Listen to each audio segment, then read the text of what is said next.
Well, once again, thank you all for joining us. We're going to begin this next session with a powerful testimony from Pastor Andrew Brunson. Pastor Brunson is the Special Advisor for Religious Freedom to the Family Research Council, and he'll be sharing some stories from his own experience of persecution. Pastor Brunson.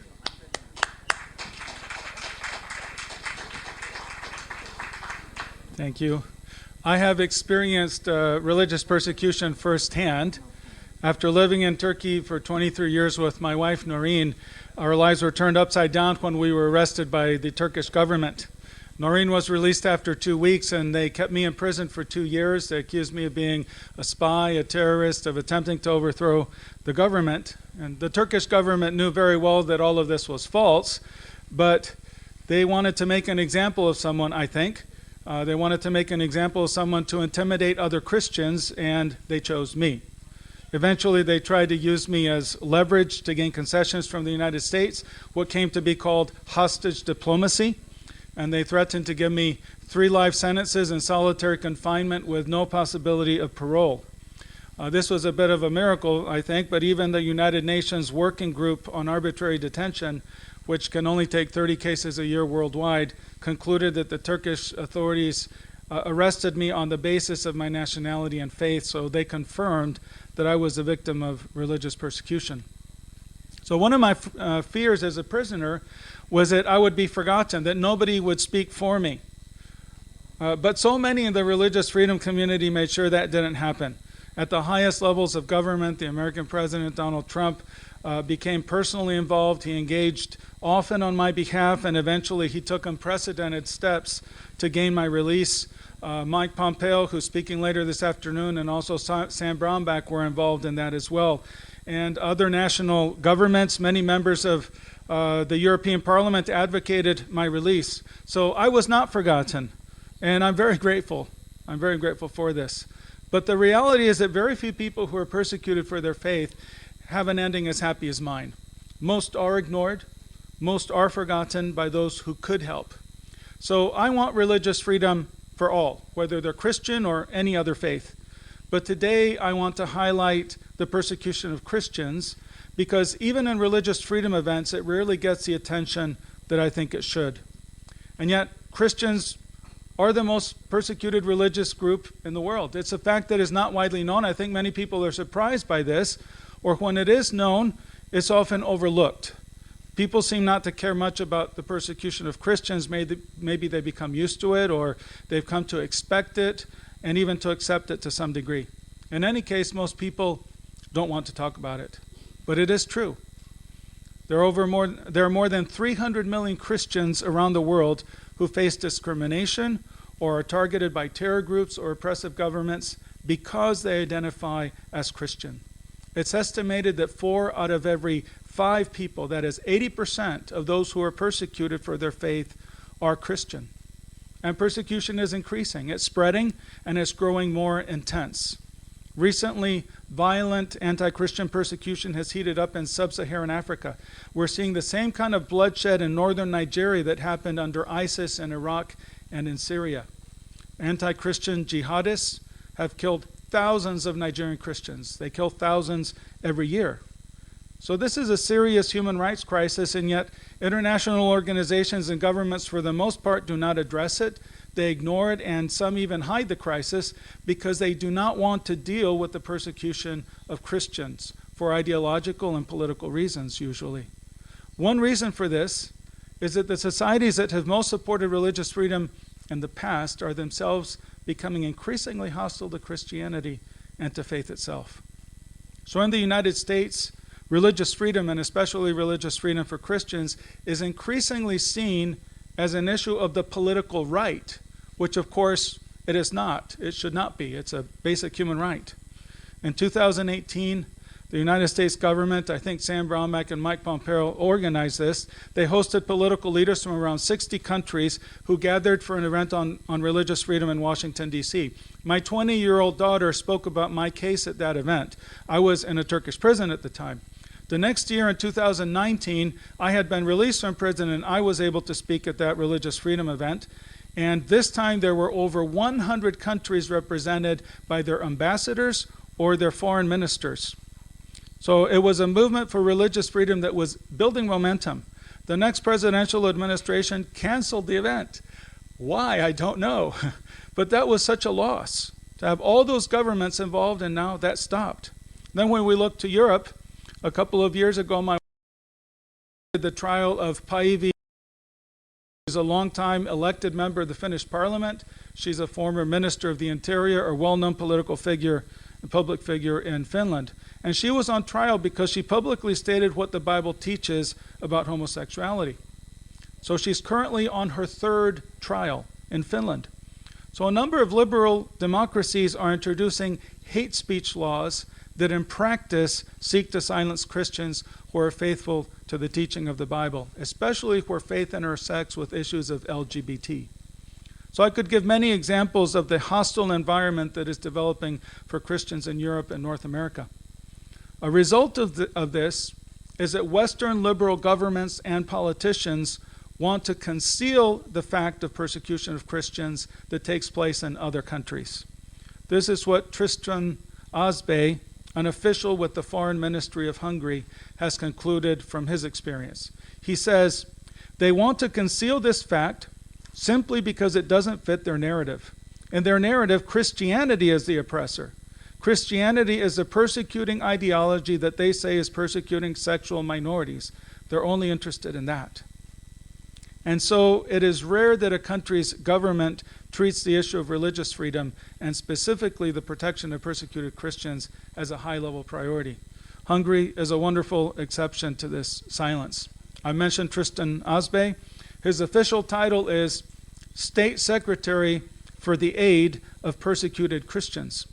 So the Hungarian government was the first, and so far the only one, that has set up a government unit specifically to help persecuted Christians.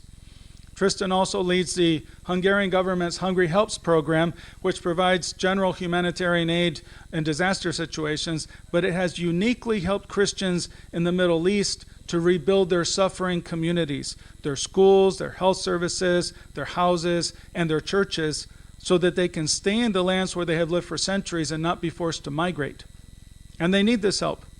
The number of Christians in the Middle East is shrinking quickly. For example, in Iraq alone, there were 1.5 million Christians only 2 decades ago, and now the number has dropped to around 200,000. So that's over an 80% loss. Now, the Hungarian government has also decided to represent the cause of persecuted Christians in international forums. They did so because, as Tristan states, no one else has done so until now.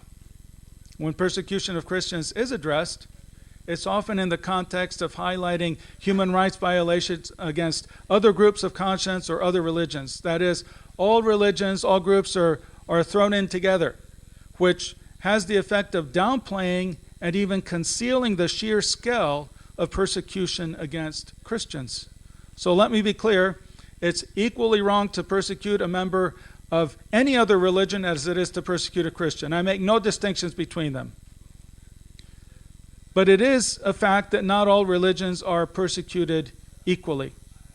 Everyone's suffering is important, but the extent, the magnitude, the proportions should be taken into account when discussing persecution.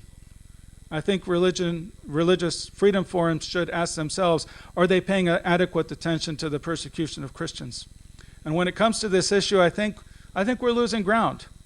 And prospects for the future do not look especially encouraging. As countries that have traditionally pushed for religious freedom no longer do so, I expect that persecution is going to rise, especially in places where Christians are in the minority. The upcoming panel is going to address freedom of belief under authoritarian government, and this isn't my area. It's a very superficial observation, but I want to note that religious freedom is not always tied to a particular system of government. Some monarchies, some authoritarian governments protect religious minorities from the majority. And some democracies do not protect religious minorities, especially Christian minorities. And I'm not suggesting that authoritarian governments and democracies are equivalent. Clearly, they are not. But I think it's worth noting that democracy and religious freedom are not coterminous. They are distinct issues. And I'm mentioning this because autocratic governments may not respond well to religious freedom initiatives if they see them as an attempt to change their political systems. So accordingly, whether autocratic or democratic, I think we want to engage government leaders to touch their hearts, to encourage them to protect religious minorities, to allow freedom of religion for their people. In closing, I want to note that Jesus said, the most important commandment is to love God with everything you have, and the second commandment is to love your neighbor with the same way you love yourself. And I think this is one of the reasons why so many Christians promote religious freedom, even when the immediate beneficiaries are not other Christians, but are members of other faiths. So as I said before, as a Christian, I want freedom of religion for all faith groups, whatever religion. For those here who are members of other faiths, I hope that you will also stand for persecuted Christians because they need advocates. The battle to advance religious freedom is becoming more difficult, but we should continue to advocate for the persecuted, not because we're confident that we will win in most cases, because many times we won't win, but because it's the right thing to do. I think this work is very important, and it's also very pleasing to God.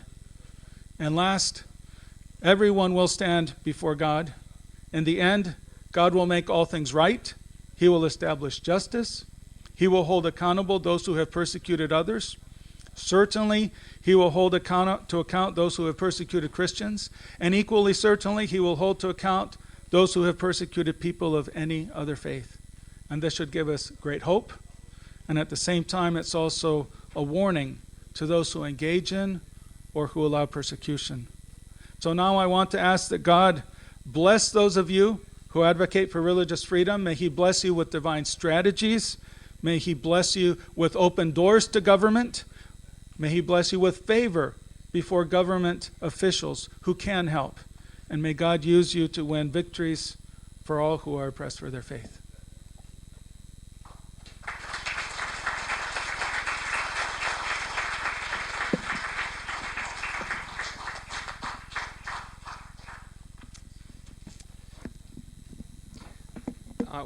I'm going to go ahead and invite up our next panel, but as we do that, I want to recognize we have a member of the Diet Upper House Chamber of Counselors, Satoshi Hamada Sensei here, and we would like to invite him up to be recognized and also to say a few words of greeting. Please.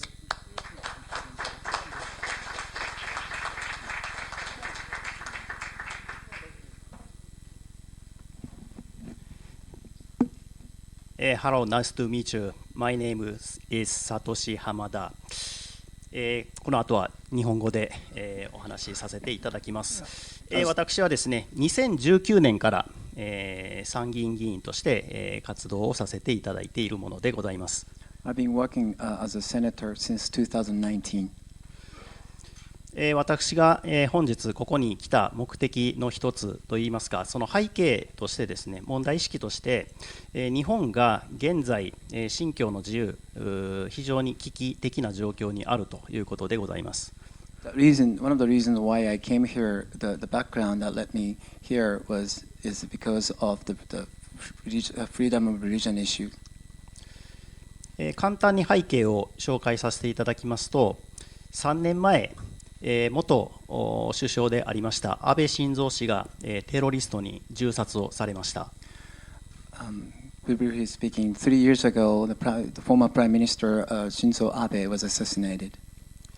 そのテロリストがですね、安倍晋三氏を銃殺した理由として、その過去に、そのテロリストが、宗教に家族をめちゃめちゃにされた。で、その宗教が安倍晋三氏とつながっているということが、述べられました。The background of the assassination allegedly is the family member of the assassinator had his family member had deeply related to a particular religion that destroyed his whole family. その宗教は家庭連合というところでございまして、本日も会場に数多くの方が来ていると認識をしております。That religion is called Family Federation, and I'm aware that some people from the organization are present here. 安倍晋三氏がお亡くなりになった後、世間メディアを含め、日本全国を挙げてその家庭連合に対するバッシングが始まっております。Strong criticism bashing against the Family Federation ever since the assassination incident. しかし、私の方でいろいろと調べたところ、その家庭連合はですね、かなり濡れ衣を着せられたと認識をしております。However, according to the research that I conducted, the Family Federation was not really a true main cause of the incident. 数十年前、家庭連合の問題が日本で話題になった後に、家庭連合は、改革をして、生まれ変わるということをしてですね、その後かなり正常化したと認識をしております。The Family Federation had an issue tens of years ago, but ever since they've been reforming a lot of organization, and now their activities and code of conduct has been normalized and standardized, so it's no problem now. さらに調べてみると、日本には家庭連合よりもですね、もうかなり他にも問題を起こしている宗教団体は数多くではありませんが、他にもあります。でそんな中、家庭連合だけが弾圧をされるというのは、私は不公平だと考えております。By further investigation, I found that there are a lot of other religious organizations that is causing a lot more worse issues than the Family Federation. So I was thinking it's not unfair that only Family Federation was being paid attention to. 日本の国会議員700人ほどおりますが、この点に関して家庭連合の側に立って、国会で質問するのは私ただ一人でございます。Although there are 700 parliamentarians of Japan, there's only one person that speaks about this particular issue, which is me. 本日この会にお招きいただきましたことを本当に感謝をしております。この会で得たことをですね、国会の方でさらに伝えていきたいと思います。本日はどうもありがとうございました。Thank you very much for all the invitation. I would like to speak about this when I had opportunity at the Parliament. Thank you.